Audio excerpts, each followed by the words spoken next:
सभी भक्तजनों को जय श्री कृष्ण। माघ मातम 12वां अध्याय। विष्णु दूत ने आगे कहा, हे विकुंडल, एकादशी का व्रत भी मोक्षदायक है।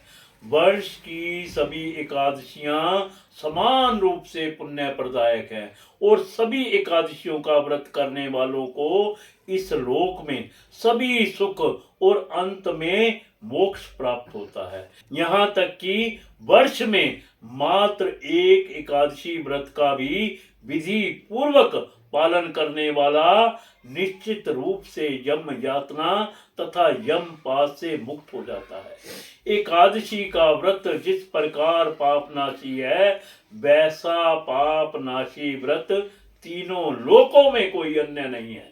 एकादशी के दिन जो मनुष्य व्रत ना करके इस विष्णु दिवस की अपेक्षा करता है, उसकी काया पाप मुक्त नहीं हो सकती। यह एकादशी व्रत समस्त भोगों, सुलक्षणा पत्नी, योग्य पुत्र, धन धान्य, आरोग्य तथा यश देने वाला है। दैहिक और दैविक पापों का नाश करने वाला एकादशी व्रत दोनों लोकों में सुख की कामना करने वालों को अवश्य ही करना चाहिए। जो श्रद्धालु जन एकादशी के दिन व्रत धारण करके रात्रि जागरण करते हुए भगवान विष्णु का जप, भजन तथा कीर्तन करते हैं, वे अपने पुण्य प्रताप से अपने मातृ पक्ष तथा पितृ पक्ष की 10-10 पीढ़ियों का उद्धार करते हैं। भगवान विष्णु के दूत ने आगे कहा, समस्त एकादशी व्रतों को करने तथा माघ स्नान करने का सभी वर्णों और धर्मों के स्त्री पुरुषों को समान रूप से अधिकार है। इनमें आयु, आश्रम, लिंग और वर्ण संबंधी कोई भेद नहीं है। एकादशी व्रतों को धारण करने वाले तथा माघ स्नान करने वाले सभी मनुष्य पाप मुक्त होकर मुक्ति प्राप्त करते हैं।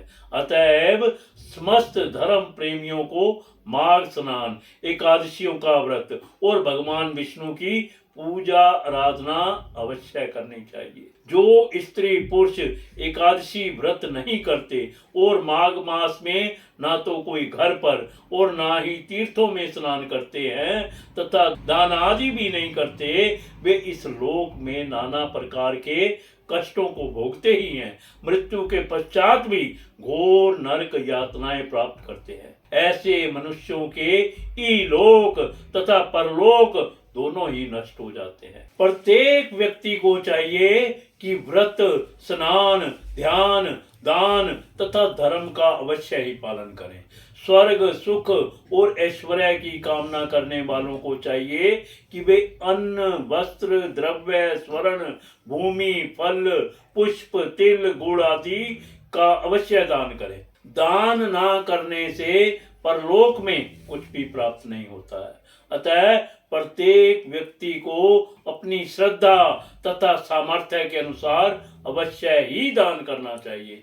हे वैश्यवर, निर्धन मनुष्य बड़े दान नहीं कर सकते, किंतु फिर भी उन्हें अपने सीमित साधनों में से ही और अंजुल इत्यादि का दान अवश्य करना चाहिए। यदि दरिद्रता वश, अभाव या फिर अन्य किसी कारण से दान करने का कोई भी वस्तु उपलब्ध नहीं हो, तो याचक का स्वागत मीठे वचनों से करना चाहिए। जो व्यक्ति दान करने की शक्ति और सामर्थ्य होने पर भी कृपणता के वशीभूत होकर दान नहीं करते और ऐसे व्यक्ति जो कुपात्रों को दान दे देते हैं, नाना प्रकार के कष्टों को भोगते हैं तथा शंकाओं और चिंताओं से ग्रसित रहकर सदैव अशांत बने रहते हैं। अंत में विष्णु दूत ने कहा, हे वैश्यवर, तुम मुझसे अब अपनी किसी शंका का समाधान चाहते हो अथवा और क्या सुनना चाहते हो तो स्पष्ट रूप से कहो। माघ मातम 12वां अध्याय संपूर्ण।